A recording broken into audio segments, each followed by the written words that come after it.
আসসালামু আলাইকুম রহমতুল্লাহি ওবারাকাতুহু। সুপ্রিয় দর্শক মণ্ডলী, আজকের ভিডিওতে অত্যন্ত গুরুত্বপূর্ণ একটি দোয়া নিয়ে আমরা উপস্থিত হয়েছি। ক্ষতিগ্রস্ত হলে যা বলবে। সুপ্রিয় দর্শক, আমরা এই পৃথিবীতে চলাফেরা করতে গিয়ে অনেক কাজে আমরা ক্ষতিগ্রস্ত হয়। কখনো আমরা চাষবাস কিংবা চলাফেরা উঠবস যে কোনো কাজে আমরা ব্যবসা বাণিজ্য, সাংসারিক, পারিবারিক এবং সামাজিক অসামাজিক কাজে যদি আমরা কোনো জিনিসে ক্ষতিগ্রস্ত হয় কিংবা যে কোনো কারণে আমরা ক্ষতিগ্রস্ত যদি হয়ে থাকি, তাহলে আল্লাহ রাব্বুল আলামিনের কাছে সে ক্ষতিগ্রস্ত হওয়ার জন্য বা ক্ষতিগ্রস্ত থেকে পরিত্রাণের জন্য যে দোয়া, সে দোয়া করার সময় কিন্তু এই দোয়াটি আমাদেরকে পাঠ করতে হবে। সুপ্রিয় দর্শক, যে কোনো দোয়া পাঠ করার কিছু পদ্ধতি এবং নিয়ম রয়েছে। সে পদ্ধতি এবং নিয়মগুলি কিন্তু আজকের ভিডিওতে আলোচনা করা হবে। যখন আপনি কোনো জিনিসের জন্য দোয়া করবেন, আল্লাহ রাব্বুল আলামিনের কাছে চাইবেন, তখন কিন্তু আপনার সর্বপ্রথম যে জিনিসটির দরকার সেটি হচ্ছে আপনার ভিতর ইখলাস থাকতে হবে, অর্থাৎ আল্লাহ ভীরুতা থাকতে হবে এবং বিশ্বাস এবং বিলিভিং থাকতে হবে যে আল্লাহ রাব্বুল আলামিন আমার এই দোয়া অবশ্যই কবুল করবে। সুপ্রিয় দর্শক, তারপর আপনার শরীর পবিত্র হতে হবে। আপনি যে কাপড় পরিধান করে আছেন সে কাপড় হালাল হতে হবে এবং যে কোনো দোয়া আপনি যদি নামাজের পর করেন তাহলে আল্লাহ রাব্বুল আলামিন বেশি গ্রহণ করেন।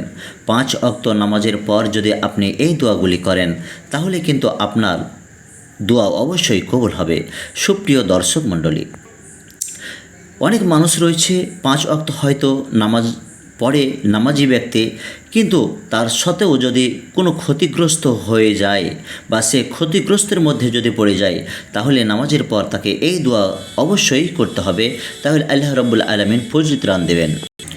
চলুন তাহলে আমরা বিশ্বাসের সাথে এই দোয়াটি পাঠ করি। আমরা অনেক সময় অনেক কিছু যে আমাদের জানা থাকে, কিন্তু ইসলামিক কালচার যেগুলি, ইসলামিক দোয়া যেগুলি, রাসূল সাল্লাল্লাহু আলাইহি ওয়াসাল্লামের শেখানো দোয়া যেগুলি, সেগুলি কিন্তু আমরা অতটা গুরুত্ব দিই না। সেই জন্য এই দোয়াটি আপনারও মুখস্থ না থাকতে পারে, কিন্তু মুখস্থ করার যে নিয়ম এবং পদ্ধতি সেটি হচ্ছে এই দোয়াটি আপনি 2 থেকে 3 বার শুনুন, তাহলে ইনশাআল্লাহ আপনার মুখস্থ হবে।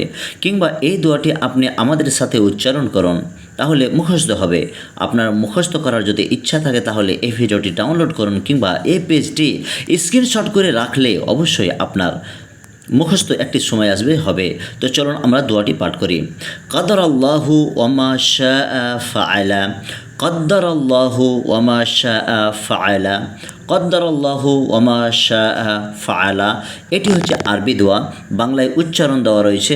উচ্চারণ অনেক সময় আরবির মতো হয় না, তবুও চেষ্টা করতে হবে আমি যেভাবে উচ্চারণ করলাম সেটি সঠিক উচ্চারণ। অর্থ, আল্লাহ ভাগ্য নির্ধারিত করেছেন এবং তিনি যা চেয়েছেন তা করেছেন। এই কথাটি রয়েছে সহিহ মুসলিম হাদিস নাম্বার 6774। সুপ্রিয় দর্শক, আজকে এ পর্যন্ত। আগামীকাল ঠিক এই সময় আরও একটি ভিডিও নিয়ে উপস্থিত হয়ে থাকব। আসসালামু আলাইকুম রহমতুল্লাহি ওয়া বারাকাতুহু।